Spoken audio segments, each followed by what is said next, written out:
the follower of Christ. Dan orang yang ikut Yesus, dan Yesus katakan ikut aku, dia nggak pernah bilang ikut agama Kristen. Dia bilang ikut aku karena aku adalah jalan, kebenaran, dan hidup. Sama dunia ditwist, sama dunia dibalik semuanya, dan dunia mengatakan begini, saya mau hidup sesuai sama keinginan saya mau hidup supaya apa yang saya senang itu yang saya lakukan. Itu arti daripada hedonisme. Materialisme dan hedonisme itu 11-12. Materialisme itu adalah orang yang mengejar materi untuk kesenangannya, dan hedonisme itu adalah orang yang mengejar kesenangan untuk kepuasan dirinya.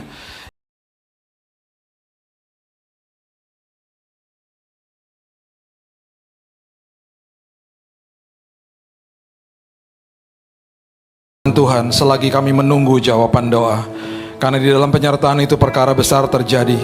Di dalam penyertaan Tuhan kami diubahkan. Di dalam penyertaan Tuhan kami didewasakan.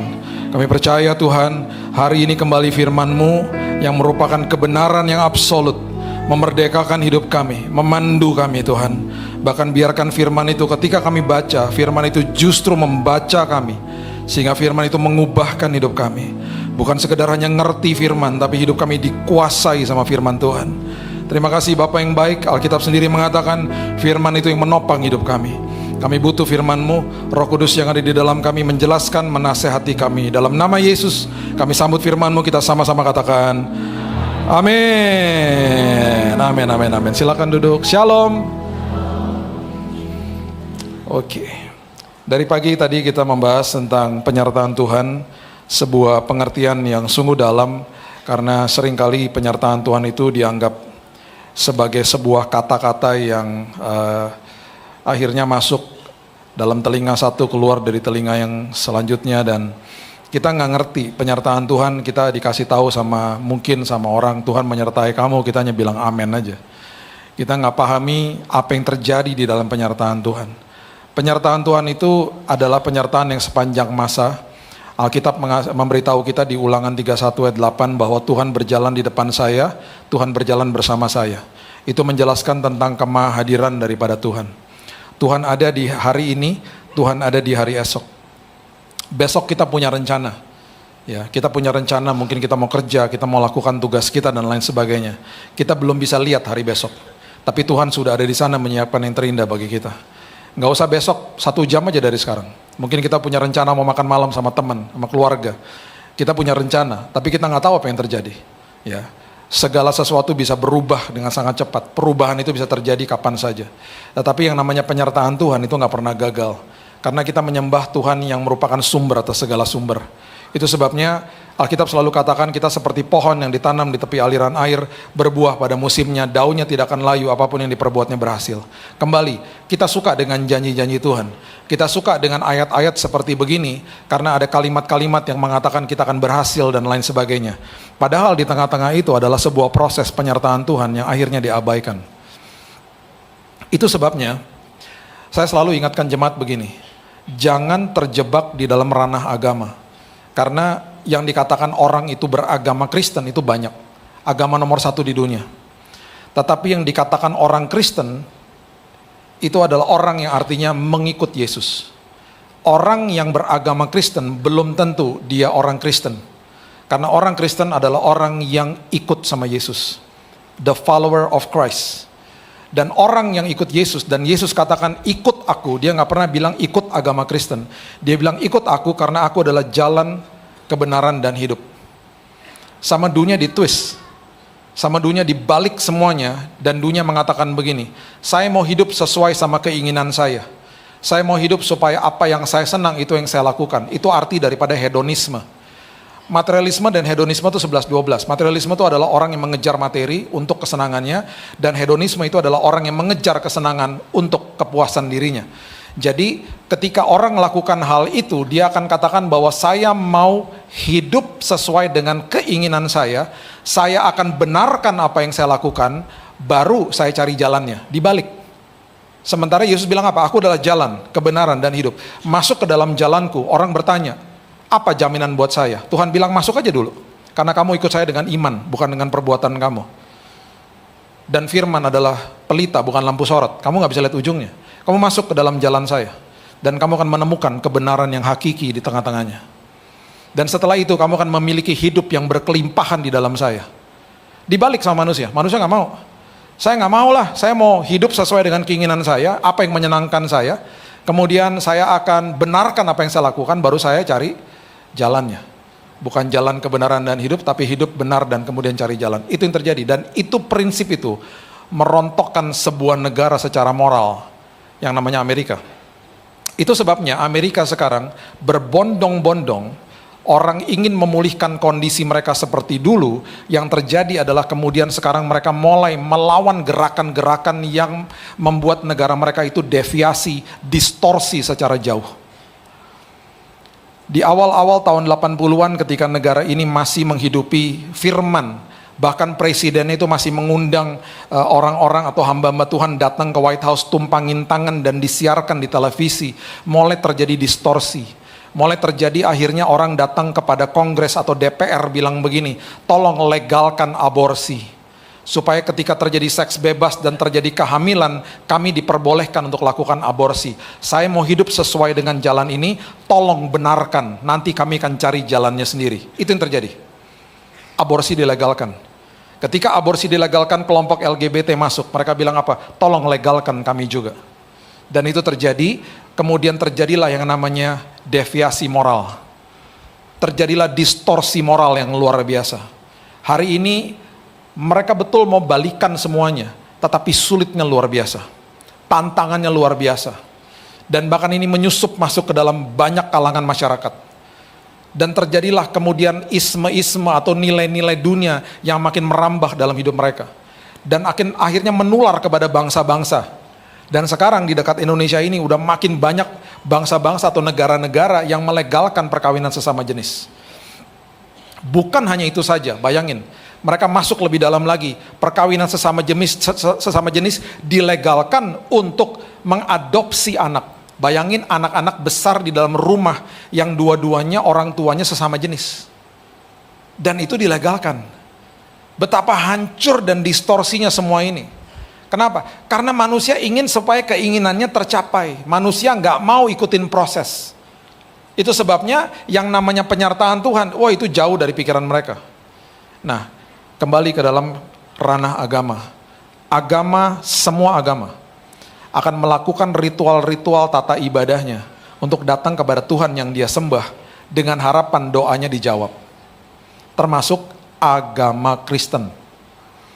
Itu sebabnya Yesus menentang pengajaran-pengajaran agama yang dilakukan oleh orang Farisi, Saduki, dan ahli-ahli Taurat. Farisi adalah orang-orang yang legalisme, Saduki adalah orang-orang yang realisme. Mereka adalah orang yang melegalkan semua peraturan-peraturan. Kalau Saduki mereka kelompok yang lebih kaya, mereka nggak percaya sama adikodrati, mereka nggak percaya sama kebangkitan, mereka nggak percaya sama kelahiran baru, yang mereka percaya adalah realis hari ini. Yang saya bisa lihat sama mata saya. Jadi bagi mereka penyertaan Tuhan itu nggak ada bagi mereka. Legalisme. Itu sebabnya ketika masuk ke dalam ranah anak-anak Tuhan, tanpa kita sadari, kita datang kepada Tuhan dan kita mulai utarakan dengan kalimat-kalimat seperti begini. Ini masuknya, menyusupnya pelan-pelan. Dan kita mulai katakan begini, saya udah doa, saya udah puasa, kok Tuhan nggak jawab? Bagi saya, kalau ada orang ngomong gitu, itu adalah orang yang sangat agamawi. Dan dia nggak ngerti isi hati Tuhan. Karena apa yang dia upayakan datang kepada Tuhan harusnya menghasilkan hasil. Sedih saya kalau dengar orang ngomong gitu. Tetapi orang yang menjadi pengikut Yesus beda ngomongnya. Saya udah doa Pak, saya udah puasa, selagi saya bergumul, lagi menunggu jawaban doa. Tetapi Pak, selama saya bergumul ini, saya dikuatkan sama Tuhan, saya diubahkan sama Tuhan. Udah dapat jawaban doa? Belum. Beda levelnya. Kebanyakan orang agamai pasti akan ngomong begini. Doain dong Pak, datang ke hamba Tuhan ngomong gini, doain dong Pak supaya anak saya cepat dapat jodoh, doain dong Pak supaya anak saya cepat kuliah, doain dong Pak suami saya lagi pergi, doain dong Pak supaya barang saya cepat keluar, ketahan di bea cukai. Lama-lama saya mikir Tuhan dewa, saya dukunnya. Bahkan ada orang ngomong gini, Pak saya baru hancur bisnis saya lagi mulai dari nol lagi, Bapak datangnya doain ya Pak. Oke, saya selalu tanya gini, untuk apa Pak? Supaya balik seperti dulu Pak. Ngawur aja. Balik seperti dulu berarti apa? Saya dukun dong. Katakan kata-kata jampi, berkat, nanti saya balik kayak dulu. Terus saya bilang gini, kalau nggak balik kayak dulu gimana? Ayo. Diam, nggak bisa ngomong. Kenapa? Di dalam pikirannya Tuhan tuh dewa. Saya hanya sekedar dukun aja dengan kemasan hamba Tuhan aja. Udah doain aja nanti gini. Dengan pengajaran-pengajaran yang makin ngawur juga, ada yang berseliweran di mana-mana. Akhirnya pemikiran manusia jadi begitu. Makanya di 1 Timotius 6 dibilang apa? Jangan gunakan ibadah untuk membawa keuntungan. Karena keuntungan yang kamu cari adalah keuntungan daging semuanya. Tapi penuhi ibadahmu dengan ucapan syukur, itulah keuntunganmu. Itu baru dahsyat. Hanya segelintir orang yang datang kepada saya ngomong gini, Pak, barang lagi ketahan di bea cukai, bisnis lagi susah Pak, doain saya Pak ya, bantu saya dalam doa, supaya saya kuat, supaya saya bertahan Pak, supaya saya diubahkan Tuhan Pak, saya sombong Pak, supaya proses ini membuahkan hasil, yaitu saya diubahkan, saya bertumbuh dalam kasih karunia. Cuman dikit orang-orang yang ngomong gitu. Siapa? Termasuk jemaat GSJS di TP, itu loh. Ini muka-muka firman Tuhan semua soalnya. Jadi enak ngajar di sini ya kan? Ini saya lagi curhat tentang jemaat lain loh, jangan sensitif gitu. Itu sedih saya. 28 tahun dengarnya gitu aja orang-orang. Saya dalam hati gini, ini diajarin apa sih ini orang-orang ini? Ya. Ini diajarin sistem agamawi datang kepada Tuhan seperti begitu. Akhirnya apa? Yang dikejar jawaban doanya. Jawaban doa. Bayangin ya, pengikut Yesus, itu berarti kan orang yang dipegang tangannya sama Tuhan dan gak pernah dilepaskan loh tangannya. Kita lagi berjalan sama dia dan janji-janji dia kan nyata. Ada 7.000 lebih janjinya. Kita lagi jalan sama dia, yang kita lihat janjinya. Bukan lihat penyertaan Tuhannya. Akhirnya terjadi apa? Kita kehilangan momen-momen berjalan sama dia. Jadi seolah-olah kayak kita jalan sama dia, sama raja atau segala raja, cuman kita diemin dia. Dia ngomong, kita diemin aja. Kita terpaku sama janji-janjinya. Sama seperti anak kecil ketika dapat kado, nggak pernah bilang terima kasih. Terkesima sama kadonya toh. Yeay, dapat kado. Orang tuanya bilang apa? Bilang apa? Dia bilang terima kasih, cuman kita nggak dilihat toh. Thank you mami, thank you daddy, dia lihat kadonya. Dia nggak terkesima sama kita. Dia terkesima sama kadonya. Dan kita ngomong apa dalam hati? Ya biasalah, nggak apa-apa, namanya juga anak kecil. Nanti juga kalau dia bertumbuh dewasa juga dia berubah.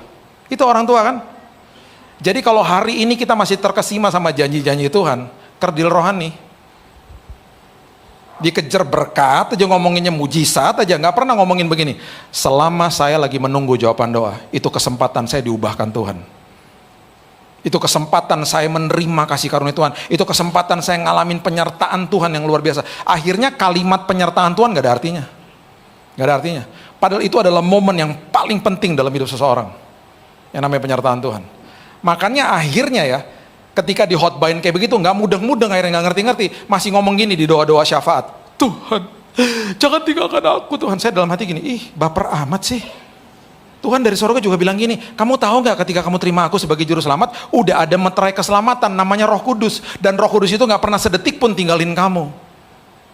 Nggak pernah sedetik pun ninggalin kamu. Jadi ngapain doa-doa kayak begitu? Terjadi apa? Relativisme di dalam gereja. Relativisme itu artinya apa yang dilakukan rame-rame dianggap benar.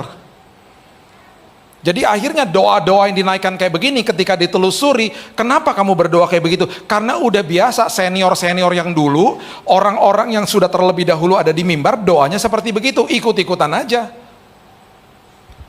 Tuhan, kami mau hidup taat supaya kami kudus Tuhan. Salah doa begitu. Tuhan, kami mau hidup taat karena kami sudah dikuduskan sama Yesus. Karena Engkau telah mati menyelesaikan semuanya bagi saya.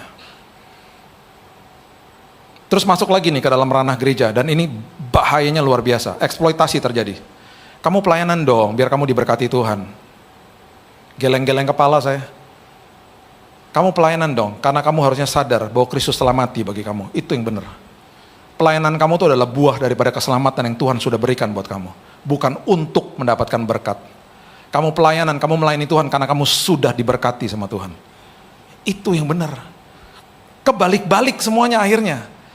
Dan yang terjadi orang akhirnya nggak ada yang namanya esensi penyertaan Tuhan, nggak ada artinya. Itu sebabnya saya selalu katakan kepada jemaat Tuhan, hati-hati yang namanya meremehkan firman Tuhan.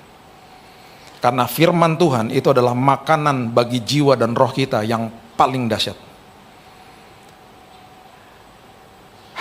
Satu hari kita nggak makan, atau nggak kita lupa makan misalnya. Atau telat makan lah, nggak usah lupa orang, nggak ada yang lupa makan, telat makan lah paling. Pasti apa? Mahnya kambuh, lemes, pening, pusing. Itu terjadi kan? Itu kalau misalnya sampai telat makan. Terus misalnya makannya salah lagi, itu juga bahaya.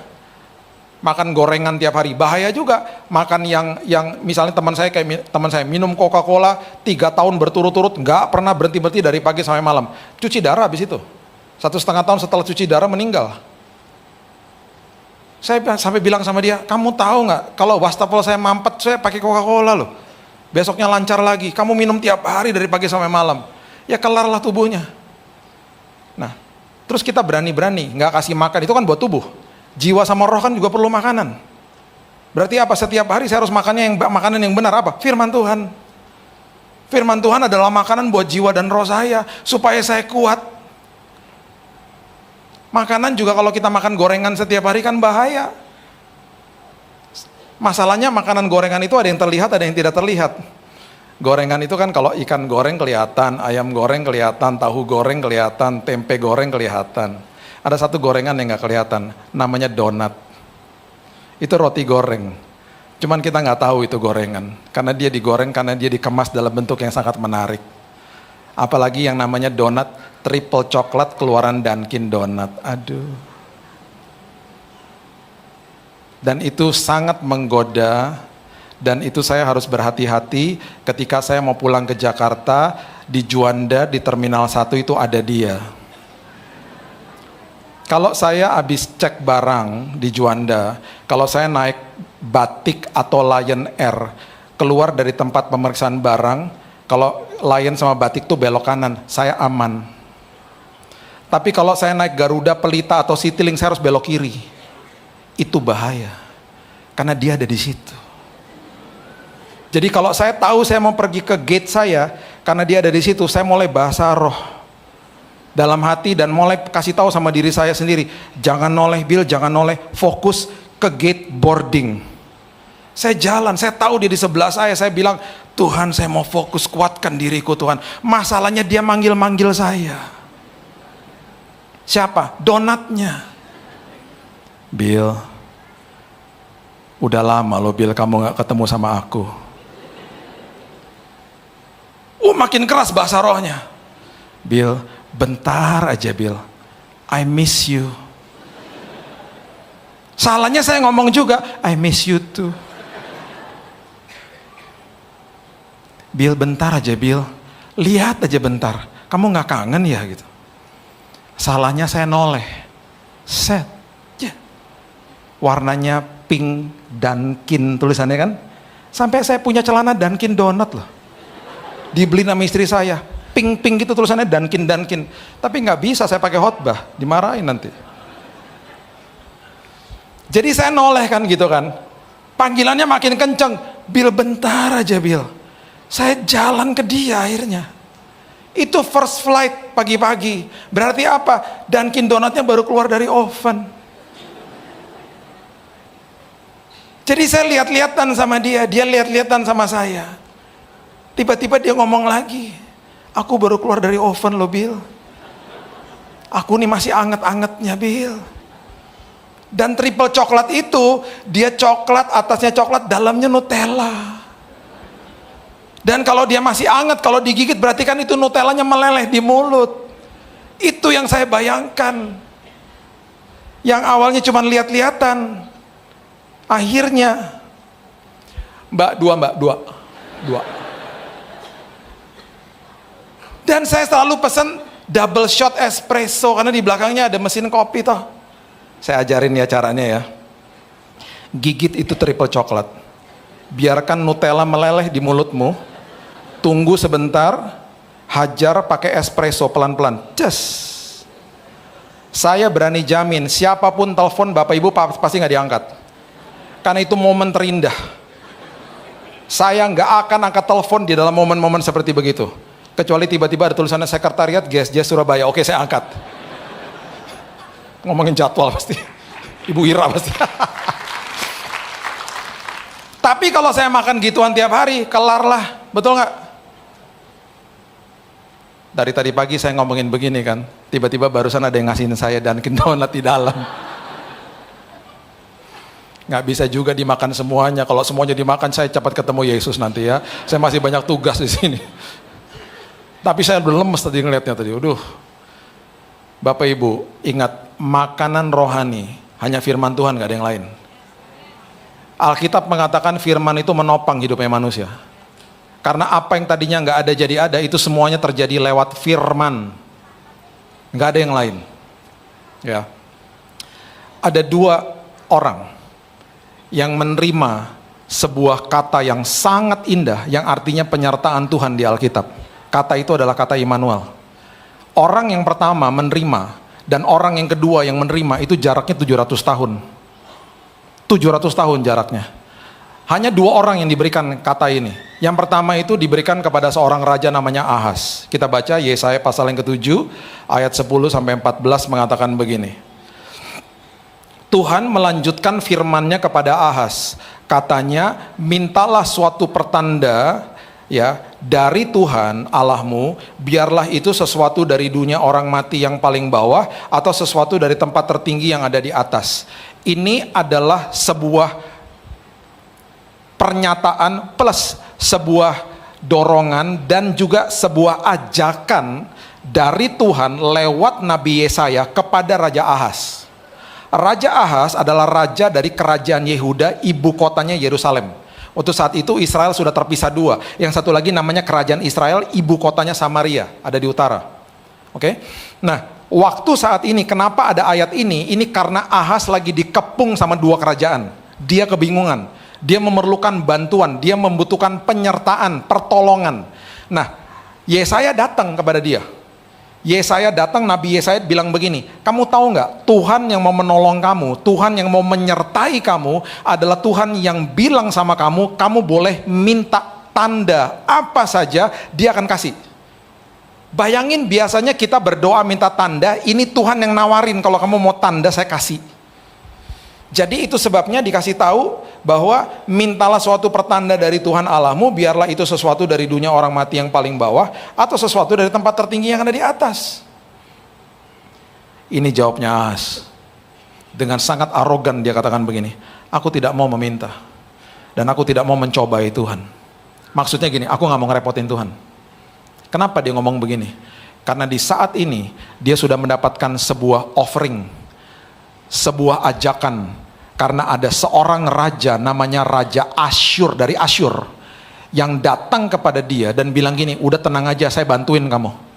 Kerajaan Asyur adalah kerajaan yang saat itu menjadi kerajaan adidaya, kerajaan yang begitu besar dengan jumlah pasukan ratusan ribu, dan itu ditakuti sama bangsa-bangsa. Bayangin kerajaan sebesar itu datang bilang sama dia, mau nggak dapat pertolongan saya? Ya jelaslah mau. Karena apa? Tuhan dia nggak bisa lihat, Asyur dia bisa lihat. Jadi dia bilang begitu sama Tuhan. Kemudian Nabi Yesaya bilang begini, baiklah dengarkan hai keluarga Daud, ayat 13. Belum cukupkah kamu melelahkan orang sehingga kamu melelahkan Allahku juga? Melelahkan orang itu maksudnya gini loh, kalau kamu mengambil keputusan di luar rancangan Tuhan, kamu akan buat rugi orang-orang di sekitar kamu. Bapak Ibu, yang terjadi adalah dia ini akhirnya dijajah secara ekonomi sama Asyur. Karena there's nothing free lah ya. Akhirnya dijajah, perkakas bait Allah dijual sama dia. Dia diminta upeti sama Raja Asyur. Keturunan dia namanya Raja Hizkia dikepung sama 185.000 tentara Asyur. Puji Tuhan ditumpas sama Tuhan karena ada perjanjian kudus antara Tuhan dengan Daud moyangnya. Jadi Tuhan tolong, tapi sempat anaknya mengalami dikepung di Yerusalem. Dan ini maksudnya, kamu akan menyusahkan orang karena keputusan kamu. Karena apa? Keturunan berikutnya kerajaan Asyur nggak mau lagi cuma minta-minta upeti. Sekarang secara teritori harus saya kuasai. Dan akhirnya dikatakan kamu melelahkan Allahku juga. Bukan berarti secara letter luck Allah dilelahkan. Bukan. Tetapi Tuhan itu akhirnya tahu bahwa ketika kita udah mentok, ujung-ujungnya balik juga ke kita. Itu maksudnya. Makanya Alkitab bilang apa? Sadarlah dan bertobat. Udah ada jalan puter balik. Puter balik. Jangan nunda. Nggak apa-apa lah, jangan putar balik di sini, di depan aja. Ya nggak apa-apa sih, sama-sama putar balik. Cuman kan kita yang rugi waktu. Itu yang terjadi. Ya, kemudian ayat 14. Ini luar biasa. Waktu Tuhan mau kasih tanda dan ditolak, Tuhan akhirnya tetap bilang sama dia, nggak apa-apa, saya tetap kasih tanda sama kamu. Dan tandanya sungguh indah. Pertama kali kata Immanuel diucapkan, itu diucapkan kepada Raja Ahaz. Lewat Nabi Yesaya dikatakan begini, sebab itu Tuhan sendirilah yang akan memberikan kepadamu suatu pertanda. Walaupun kamu nggak minta, Tuhan sendiri akan berikan pertanda. Sesungguhnya seorang perempuan muda akan mengandung dan akan melahirkan seorang anak laki-laki, dan ia akan menamakan dia Immanuel. Kalau saya bisa tambahkan 700 tahun lagi setelah ini. Dengan kata lain, Yesaya itu bilang begini sama dia, kamu tahu nggak, Tuhan yang mau menyertai kamu adalah Tuhan yang nanti 700 tahun akan menjelma jadi manusia. Dia akan menolong seluruh bumi, bahkan menyelamatkan seluruh bumi karena karyanya yang luar biasa di salib. Tuhan seperti itu yang akan menolong kamu, namanya disebut Immanuel. Ditolak sama Ahaz. Ditolak. 700 tahun lagi setelah itu, kata yang sama diberikan kepada seorang yang namanya Yusuf. Tertulis di Matius pasal yang pertama ayat yang ke-20, katakan begini. Matius pasal yang pertama ayat yang ke-20. Tetapi ketika ia mempertimbangkan maksud itu, malaikat Tuhan nampak kepadanya dalam mimpi dan berkata, Yusuf anak Daud, sama-sama keturunan Daud, janganlah engkau takut mengambil Maria sebagai istrimu, sebab anak yang ada di dalam kandungannya adalah dari Roh Kudus. Ia akan melahirkan anak laki-laki dan engkau akan menamakan dia Yesus, karena dialah yang akan menyelamatkan umatnya dari dosa mereka. Hal itu terjadi supaya genaplah yang difirmankan Tuhan oleh Nabi, kalau saya bisa tambahkan oleh Nabi Yesaya 700 tahun sebelum ini, yang berbunyi begini, sesungguhnya anak darah akan mengandung melahirkan seorang anak laki-laki, dan mereka akan menamakan dia Immanuel. Di sini kata Immanuel dielaborate, di sini kata Immanuel dijelaskan, yang artinya adalah Allah menyertai kita. Respon kedua orang ini berbeda. Yang tadi nggak mau percaya, yang ini percaya. Dan kalau kita lihat kondisinya Yusuf, ini disamperin lewat mimpi loh. Berbeda sama Maria. Maria itu dihampiri sama malaikat secara jasmani. Malaikatnya masuk ke rumahnya dia. Jadi bagi Maria untuk percaya sama pernyataan daripada malaikat bahwa dia akan mengandung dari Roh Kudus, itu lebih mudah. Karena lihat secara fisik. Plus dia ada waktu untuk merenung di rumahnya Elizabeth, sepupunya. Yusuf enggak. Dan bisa bayangkan saat itu kalau sampai ketahuan bahwa tunangan kita itu hamil, itu hukumnya Taurat yang ada 613, bukan cuma 10 ya, ada 613. 248 itu ketentuan, 365 larangan. Yang salah satu yang terkandung di dalamnya adalah kalau ada yang kehamilan di luar nikah, dirajam sama batu. Itu pressure atau tekanan yang dia harus hadapi. Untungnya karena ada penjajahan Romawi, terjadilah sistem namanya Pax Romana. Pax Romana itu artinya penjajahan Romawi katakan begini kepada orang-orang Yahudi, udahlah jangan kayak gitu-gitulah, damai-damai aja. Jadi hukuman-hukuman rajam kayak begitu tuh masih akhirnya di limit lah, nggak boleh lah, janganlah gitu. Makanya orang Yahudi kan nggak bisa serta-merta untuk naikkan Yesus ke kayu salib, dia minta pertolongan Romawi, dia hasut semuanya akhirnya. Itu yang terjadi, itu kulturnya mereka saat itu kalau kita mau eksposisi lebih dalam lagi. Nah, ketika itu terjadi, itu sama aja seperti hari ini, kalau kita ketemu sama teman yang tunangannya lagi hamil misalnya, kita ngomong sama teman kita, tunangan kamu hamil ya? Terus teman kita dengan senyum ngomong gini, iya, tapi bukan dari saya. Dari siapa? Doain ya, supaya semuanya lancar ya, dia hamil dari Roh Kudus. Kita kan ngomong apa? Kamu udah cek jiwa gak sih? Agak-agak kelainan jiwa deh kamu gitu. Kalau nggak dia kelainan jiwa atau dia bohong lah. Itu kan pasti kan pernyataan kita begitu. Itu yang dihadapi sama Yusuf. Jadi gini Bapak Ibu ya. Kalau kita mengerti ini dengan benar, kita akan paham bahwa ada level-level yang namanya level-level kepercayaan. Jadi gini, level yang paling bawah itu adalah nggak lihat, nggak percaya. Siapa? Ahaz. Nggak lihat Tuhan, nggak percaya. Nggak lihat, nggak percaya. Level di atasnya, manusiawi kok, semua ini manusiawi. Udah lihat, tetap nggak mau percaya. Ada orang seperti begitu, ada. Udah lihat ada mujizat Tuhan sama temennya segala, tetap nggak mau percaya. Terjadi di Alkitab di mana? Petugas-petugas kuburnya Yesus melihat prosesi kebangkitan di depannya sampai gemeteran. Kasih tahu sama mahkamah agama, ditolak sama mereka, bilang tubuhnya dicuri sama murid-muridnya. Kebohongan itu tersiar sampai hari ini. Udah lihat, nggak percaya. Level yang di atasnya lagi, lihat, baru percaya. Semua tuh manusiawi. Kenapa? Kenapa ada konotasinya untuk melihat? Karena penglihatan itu adalah salah satu daripada pintu gerbang manusia.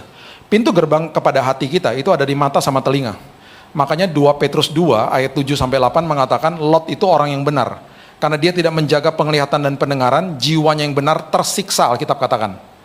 Jadi apa yang kita masukin lewat mata dan telinga, kalau kita nggak jaga, kalau kita nggak renungin firman setiap hari, kita nggak kasih makan makanan yang benar, roh dan jiwa kita, tersiksa jiwa kita. Karena kita hidup di tengah-tengah dunia. Alkitab katakan di Matius, kalau kamu nggak jaga matamu, betapa gelaplah hatimu. Waktu kita terima Yesus sebagai juru selamat, terang Tuhan ditempatkan di dalam kita. Terang Tuhan tidak bisa dipadamkan sama apapun. Tetapi terang Tuhan bisa ditutup sama ulah kita sendiri.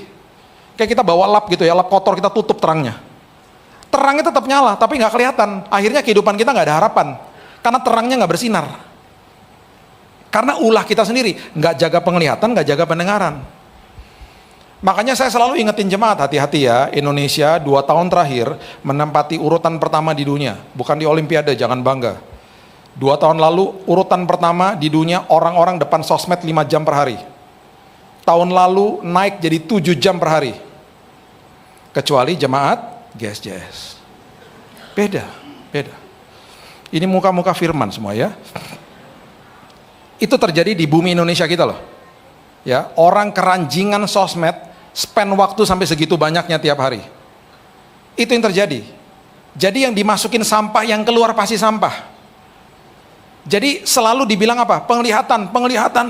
Alkitab dengungkan itu. Karena di dalam pintu gerbang hati yang adalah mata sama telinga, mata lebih berkuasa daripada telinga.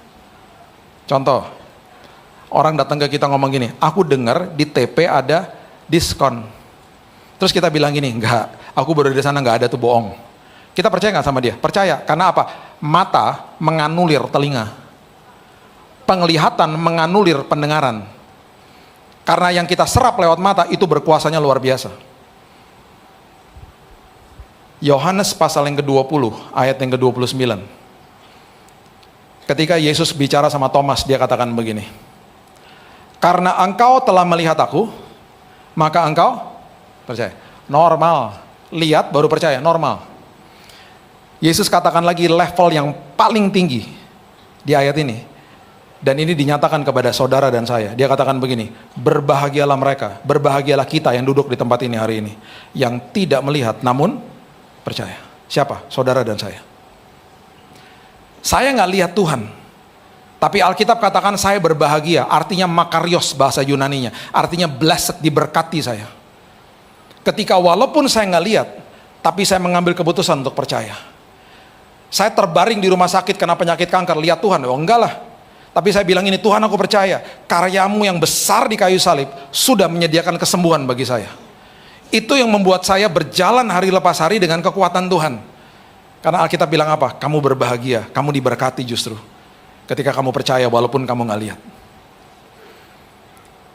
Bapak Ibu, Thomas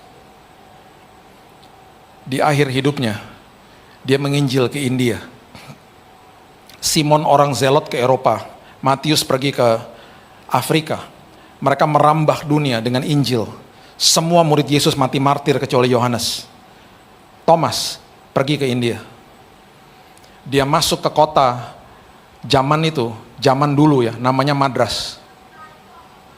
Kemudian diganti namanya jadi Chennai. Dia masuk ke sana, dia dibunuh sama pendeta-pendeta berhala. Maaf, isi perutnya dikeluarin sama mereka. Brutal lah pembunuhannya. Kuburnya Thomas itu masih ada di kota Chennai. Kalau masuk ke kota Chennai, masuk ke wilayah namanya Milapore, itu kuburnya masih di situ. Masih ada sampai hari ini. Saint Thomas Cemetery, masih ada. Di tahun 1930, ada sepasang suami istri datang dari kota Madras, atau yang kita kenal dengan nama Chennai, dirubah namanya jadi Chennai. Mereka datang sepasang suami istri orang India ini, mereka sudah agama Kristen. Mereka pergi ke kota Pasuruan di Jawa Timur ini, kerja di pabrik rokok namanya BAT sebagai akuntan. Waktu mereka kerja di sana sebagai akuntan, setelah sekian lama mereka mulai punya anak dan lain sebagainya, mereka nggak sejahtera kerja lama-lama di pabrik rokok, mereka mengeluarkan diri. Tuhan panggil mereka untuk mendirikan gereja di Batu Malang. Kedua orang ini adalah opa oma saya. Jadi mereka ini asli dari India, ya, mereka adalah pengikut Yesus. Anak-anak mulai lahir, termasuk mama saya, 8 orang anak, dibesarkan di Batu Malang. Jadi mama saya, muka India, ngomongnya Belanda sama Jawa. Makanya saya kenal angsle, kenal rawon, ya itu karena mama saya. Tahu telur, itu karena ada budaya Jawa Timur. Jadi mereka lahir di situ, dan di tahun 1939, opa oma saya mendirikan gereja di zaman Belanda namanya Pinkersterk, atau sekarang dikenal GPDI Elohim, ada di Batu Malang. Gereja itu didirikan dengan anak-anak 8 orang anak ini dengan kondisi yang sangat miskin. Sebelum dua orang ini meninggal, mereka katakan kepada 8 orang anaknya, sebarkan Injil ke Indonesia ya nak, lewat literatur. Jelas literatur. Kenapa lewat literatur? Karena di dalam visinya mereka, sebarkan sesuatu yang kamu secara fisik nggak bisa hadir. Jadi sebarkan lewat buku, sebarkan lewat traktat. Mereka nggak pernah terpikir satu hari ada sosmed, tapi pemikiran mereka sudah sangat maju saat itu. Mereka meninggal. 8 orang anak ini yatim piatu, kondisi sangat miskin. Dari 8 ini ada satu yang merupakan seorang pria yang ada di tengah, anak tengah. Dia katakan kepada kakak dan adiknya, biarkan saya pergi ke Jakarta, mengadu nasib. Doakan saya supaya saya berhasil, nanti saya boyong kamu ke Jakarta. Di awal tahun 60-an, dia pergi ke Jakarta. Di sana dia mulai usaha kopi dengan teman-temannya. Di situ dia menghasilkan uang yang berhasil, akhirnya dia membawa kakak dan adiknya pergi ke Jakarta. Tahun 60-an mama saya pun pindah ke Jakarta. Mama saya anak paling kecil. Hanya satu yang tinggal dari 8 bersaudara itu, karena dia bilang saya harus mengembalai gereja ini yang didirikan sama orang tua. Itu sebabnya sampai hari ini gerejanya masih ada. Masih digembalai sama tante saya itu yang umurnya sudah 89 tahun. Dari 8 bersaudara tinggal 2 orang yang hidup. Tante saya yang di Batu Malang sama mama saya umurnya 82. Kalau bapak ibu ketemu sama mama saya, jalannya masih tegak, naik turun tangga masih luar biasa. Kalau ditanya, tante rahasia umur panjang apa? Dia selalu sebut 3 hal. Makan ikan, olahraga, sama minum wine. Kenapa minum wine tante? Kenapa minum wine? Karena Paulus juga minum wine. Dia bilang itu ada ayatnya. Di mana tante ayatnya? Nggak tahu, pokoknya ada ayatnya. Mama saya itu masih nge-gym di rumah. Yang namanya otot rangka itu harus dikerjakan. Jadi dia kerjakan otot jantung dan otot rangka. Dia naik sepeda 40 menit, dia angkat beban tiap hari. Badannya tegak, 82 tahun, jalannya cepat. Paling suka ke mall. Bukan untuk belanja, tapi untuk jalan-jalan di mall. Cuci mata. Toko favorit cuma satu, namanya Watson. Kenapa dia suka Watson? Karena di situ selalu ada sabun buy one get two free. Jadi sabun cuci tangan di rumahnya dia banyaknya minta ampun.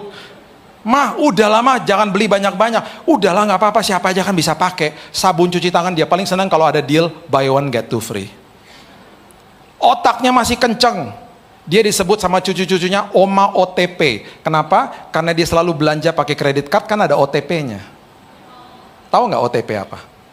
Itu loh, kalau belanja kredit card, kan ada kode di SMS.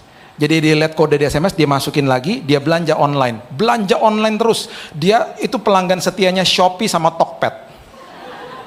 Itu mama saya. Tiap hari belanja online. Kenapa dia belanja online tiap hari? Karena dia nggak bayar. Yang bayar anak-anaknya. Jadi dia klik aja terus. Kita di akhir bulan lihat tagihannya, ma ini banyak banget, belanja apaan? Udahlah itu kan semua belanjaan bisa dimakan. Memang betul dia tahu harga. Belanja bandeng lah, belanja inilah, belanja babi juga di situ. Dia sampai tahu harga, jadi kita biarin aja lah. Biar otaknya jalan terus. Jadi sebutan cucu-cucunya Oma OTP. Ya. Karena ngeklik terus, enak juga ya jadi kayak dia ya. Karena nggak mikir bayarnya, klik aja, belanja aja terus, belanja terus. Itu mama saya. Ya, oke. Tahun 60-an mereka pindah Jakarta. Di tahun 60-an mama saya bergabung di sebuah gereja, GPDI juga di Jakarta. Dia jatuh cinta dengan seorang pria dari Manado, itu papa saya. Dua-duanya nyanyi di paduan suara. Yang satu kulitnya putih Manado, satu kulitnya gelap, mama saya ya. Mama saya cantik banget, papa saya juga ganteng. Nah jadi lihat-lihatan gitu ya, jatuh cinta, lahirlah saya ya. Saya tanya sama mama, gimana caranya waktu itu kan nggak ada WhatsApp-WhatsAppan. Oh papa tiap hari kasih surat cinta setiap minggu, tebal-tebal segini. Akhirnya mama jatuh hati juga sama dia gitu. Itu kisahnya mereka. Jadi papa bergabung sama keluarga. Nah tadi kan saya katakan ada bisnis kopi toh. Nah mereka usaha kopi lah waktu saat itu rame-rame ya. Nah kemudian mereka mulai meeting tahun 60-an. Mereka bilang begini, yuk yang tadi wejangan dari orang tua harus mengabarkan Injil lewat literatur, kita realisasikan ya. Akhirnya tahun 67 mereka berembuk, mereka dirikan Yayasan Immanuel. Kenapa mereka kasih nama Immanuel? Karena mereka selalu bilang Tuhan menyertai kita. Mereka dirikan Yayasan Immanuel, disitulah pertama kali toko buku Immanuel didirikan di Jakarta, yang sekarang ada cabangnya dekat sini di Jalan Pregolan. Mereka dirikan di awal, kemudian ada penerbitannya, kemudian ada satu divisi yang membantu hamba-hamba Tuhan. Sampai hari ini, hamba-hamba Tuhan di daerah kita bantu, sampai hari ini sudah 58 tahun, dan kita juga ada sekolah di Batu Malang dari TK sampai SMA. Banyak teman-teman dari Surabaya, sekolah di situ. Ya. Nah, dengan berjalannya waktu juga, jadi bisnis kopi ini membiayai toko bukunya, penerbitannya, cetakan bukunya. Tetapi kan bisnis kopinya juga pas-pasan, biayain semua keluarga kok, semua kerja di situ. Jadi ngambilin kopi dari perkebunan dijual, ngambilin kopi dijual. Di tahun 71, saya nggak pernah lupa. Setiap malam kita berdoa di kamar mama sama papa, berdoanya gini, Tuhan berkati yayasan kami Tuhan, karena kami butuh untuk cetak-cetakin buku, kirimin ke pendeta-pendeta di daerah, kami mau bangun perpustakaan Tuhan di gereja-gereja, kami mau kirim buku tapi uang kami pas-pasan Tuhan, Tuhan berkati kami Tuhan, Tuhan tolong pekerjaanmu ya Tuhan. Di tahun 71, di kantor kopi yang juga ada di dalam rumah, mereka dapat telex. Yang masih muda-muda mungkin bingungnya telex itu apa, nanti di Google aja ya. Telex itu kayak mesin tik, dapat berita dari luar negeri. Dan dia akan nulis sendiri, terus dia diem. Jadi mendingan kalau ada berita masuk kita tinggal aja, karena itu selesai satu paragraf setengah jam sampai 1 jam. Lama, ngetik. Tahun 71, kami sekeluarga dikagetkan dengan sebuah berita dari sebuah gerai kopi yang ada di Amerika, minta supaya kami mengirimkan sampel kopi Sumatera ke mereka. Oh seneng, saya nggak pernah lupa ngeliatin papa saya ngemasin kopi Sumatera di garasi rumah. Saya tanya mau dikirim kemana? Ke Amerika. Di mana tuh Amerika? Nggak tahu kata dia gitu. Jauh katanya gitu. Singkat cerita dikirim. Saya nggak ngikutin lagi beritanya. Saya masih kecil. Tiba-tiba di tahun yang sama udah mendekati akhir tahun, tiba-tiba satu pagi saya bangun ada truk besar banget di depan rumah. Dan saya lihat mama, papa, om, tante sama supir busnya, sama supir truknya lagi berdoa di samping truknya ditutupin terpal. Saya tanya, itu mau kemana? Kenapa lagi ada doa? Mama saya bilang ini, itu isinya buku sama traktat yang mau dikirim ke desa-desa di Pulau Jawa. Terus saya bilang gini, loh katanya nggak ada uang. Mama bilang gini, Tuhan udah jawab. Itu gerai kopi yang udah kirim, minta sampel kopi, mereka mau kirim terus, mereka jadi partner kita sekarang di Amerika. Dan mereka kasih kita cek dolar, kita konversi ke rupiah, kita bisa cetak buku sama traktat sebanyak itu. Ribuan buku dikirim. Bapak Ibu tahu, gerai kopi itu hari ini namanya Starbucks. Starbucks. Di tahun 71, nanti tinggal di Google semua informasi ada di situ. Kalau Bapak Ibu Google lihat gini, the first Starbucks store, toko Starbucks pertama di Amerika, pasti akan keluar di kota Seattle di Jalan Pike Place. Keluar pasti. Dari toko itu, telex dikirim ke rumah saya, ke kantor kopinya. Dari tempat itu, Tuhan pertemukan sesuatu yang seolah-olah nggak mungkin. Bayangin tahun 71, mana ada email, Mana ada dunia digital, yang ada cuma telex. Kok Tuhan bisa pertemukan? Kalau Tuhan sudah ada di hari esokmu, penyertaan Tuhan gak pernah gagal. Itu Tuhan. Tuhan bisa perintahin apa aja. Elia pergi ke sebuah tempat namanya Sungai Kerit. Firman Tuhan katakan di 1 Raja-Raja 17, Tuhan memerintahkan burung gagak pagi dan petang memberikan dia roti dan daging, kasih dia hamburger bahkan. Sungainya kering, Elia diperintahkan untuk pergi ke Sarfat. Di sana Tuhan perintahkan seorang janda yang miskin untuk kasih dia makan. Ayo, Tuhan bisa perintahin gagak, Tuhan bisa perintahin yang namanya janda yang miskin, Tuhan bisa perintahin apa aja. Karena pemeliharaan Tuhan gak pernah stop. Itu penyertaan Tuhan, itu Allah Immanuel namanya. Makanya kita adalah orang yang berbahagia, diberkati ketika kita percaya, namun kita gak lihat. Itu penyertaan Tuhan, karena sumber gak pernah tutup, sumber adalah sumber. Saya nggak pernah lupa tahun 86, orang tua saya kirim saya ke Oral Roberts University. Dan saya tinggal di Amerika 13 tahun, saya sengaja saya cari tempat itu di Pike Place. Saya nongkrong di situ, ngobrol sama GM-nya. Dan saya terkesima ngeliatin toko yang sekecil itu. Kalau Bapak Ibu kesana atau lihat di Google, itu logonya masih logonya warna coklat. Logonya Starbucks bukan hijau saat itu, coklat. Dan orang ngantri masuk ke toko itu sampai hari ini. Karena itu jadi tourist destination. Mereka ngantri karena mereka mau masuk, pesan kopi, kopinya sama aja. Mereka pakai gelas tulisannya First Starbucks Store. Starbucks toko yang pertama, mereka selfie di situ keluar. Udah gitu aja. Orang ngantri di situ. GM-nya ngomong gini sama saya. Sayang ya, kalau telexnya masih ada, saya mau pajang di museumnya Starbucks. Udah nggak ada lah, telexnya udah hilang. Setiap kali ke sana dapat kopi gratis dari dia. Dia bilang itu kisah yang luar biasa, kami ingat kisah itu. Makanya kalau Bapak Ibu ke Starbucks hari ini, ke semua gerai Starbucks di seluruh dunia, pasti ada whole beans namanya, 250 gram kopi Sumatera. Itu sampel yang pertama, dikirim dari garasi di rumah saya, di tahun 71. Di mana Starbucks baru berdiri, baru cuma satu outlet. Kalau Tuhan bisa pertemukan dengan gerai itu, Tuhan bisa gunakan apa saja dalam hidupmu. Karena Tuhan kita adalah Tuhan yang ajaib, amin. Amin.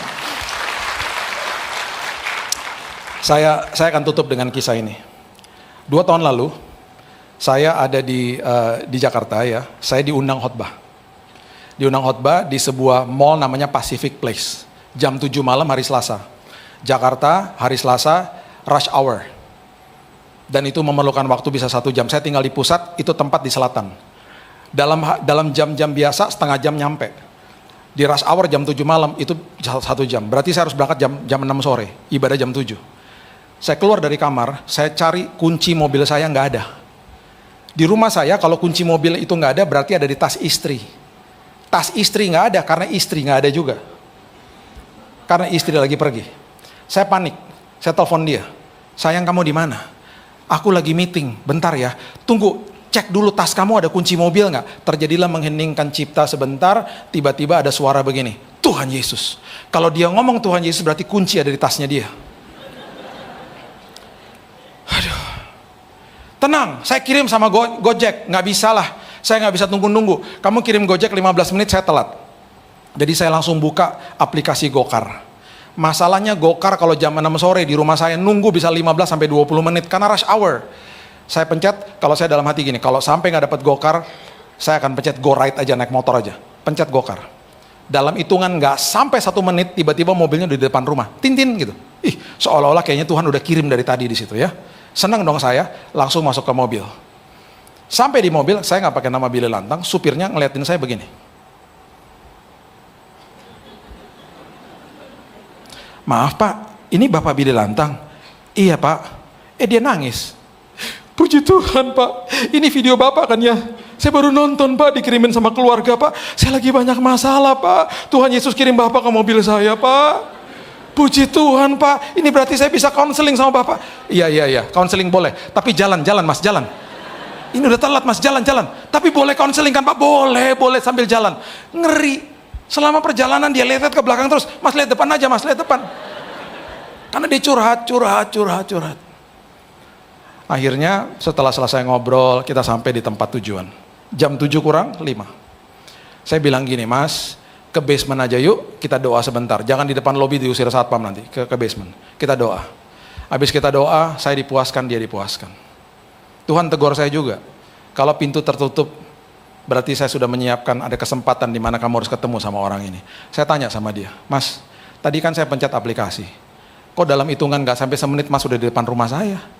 Dia bilang gini, Pak, tadi tuh saya baru aja dropin ibu-ibu di sebelah rumah Bapak. Oh gitu, sebelah rumah saya itu rumah mama saya. Ibu yang tua atau ibu yang muda? Yang muda, oh kalau yang muda berarti istri adik saya, istri Jesse. Oh gitu. Iya Pak, habis saya turunin dia, tiba-tiba aplikasi saya bunyi, di sebelah rumah Pak. Bisa gitu ya Pak ya. Terus saya juga cerita, saya juga gitu Mas. Tadi kunci mobil kebawa sama istri. Ih Pak, luar biasa ya, berarti Tuhan pertemukan kita ya Pak. Betul Mas, kita keluar dari mobil, kita peluk-pelukan. Mana saya kepikiran pagi-pagi bangun sorenya akan melukin supir gokar saya, ya kan? Karena kita dipertemukan Tuhan. Saya masuk ke tempat ibadah, istri saya feel guilty dong. Dia bilang gini, udah sayang nanti habis aku selesai meeting aku jemput kamu. Dia jemput saya, on the way pulang di mobil saya cerita tentang kisah yang tadi toh. Terus dia bilang gini, makanya kalau kunci di dalam tas berarti Tuhan punya maksud. Nggak gitu juga kali. Masa besok-besok masukin tas lagi Cuman poin saya begini, kalau terjadi penundaan, terjadi apapun seolah-olah seperti pintu ditutup, Tuhan selalu menyertai kita. Tuhan punya maksud. Tuhan punya jalan yang sangat indah. Dan ingat ini satu hal ini, banyak sekali bahaya yang kita nggak pernah tahu, yang diluputkan sama Tuhan, gara-gara mungkin kita ketinggalan apalah, pintu tertutup lah, karena Tuhan adalah Tuhan yang maha tahu. Dia tahu apa yang ada di depan kita. Amin. Berikan tepuk tangan kita untuk Tuhan kita. Bapak yang baik, terima kasih buat sore hari ini. Berdoa bagi semua kami Tuhan, mengalami keindahan Tuhan, dan bahkan hari lepas hari penyertaan Tuhan gak pernah gagal atas hidup kami. Percaya bahwa hari ini dan sampai selama-lamanya kami akan mengalami Tuhan dan hidup kami penuh dengan kesaksian. Terima kasih Bapak yang baik, materaikan firman ini karena kami juga sudah dimateraikan sama Roh Kudus. Hanya di dalam nama Tuhan Yesus kami sudah berdoa dan senantiasa mengucap syukur. Kita sama-sama katakan amin. Tuhan berkati. Amin.